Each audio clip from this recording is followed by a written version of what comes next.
পবিত্র ঈদ উল ফিতর উপলক্ষে দেশের প্রেক্ষাগৃহে মুক্তি পেয়েছে চলচ্চিত্র জিন 3। মুক্তির তৃতীয় দিনে হলগুলোতে হাউসফুল যাচ্ছে শো। চলচ্চিত্রটির ওটিটি পার্টনার আইস্ক্রিন। সুলতানা হিমুর রিপোর্ট। ঈদ উল ফিতরে মুক্তির তৃতীয় দিনেও জমজমাট চলছে চলচ্চিত্র জিন 3। বাস্তব গল্প নিয়ে নির্মিত চলচ্চিত্রটি দেখতে হলে ভিড় করছেন দর্শকরা। জাজ মাল্টিমিডিয়া প্রযোজিত সিনেমাটিতে অভিনয় করেছেন নুসরাত ফারিয়া ও আব্দুর নূর সজল।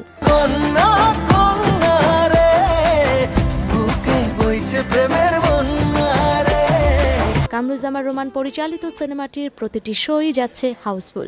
হররের দিক দিয়ে যদি বলি তাহলে আপনার হররের লেভেলটা ঠিক ছিল। জিনের স্টোরি লাইনটা আসলে অনেক ভালো ছিল। প্রথমে ট্রেইলারটা দেখে যত ভয় লেগেছিল আসলে তেমন কিছুই না। হ্যাঁ, ডেফিনেটলি জিন দেখার প্রি প্ল্যান করে গতকালকেই আমরা টিকিট সব নিয়ে গিয়েছিলাম। আর মেইন যে ক্যারেক্টার সুমন ছিল ওর অভিনয়টা অনেক ভালো ছিল।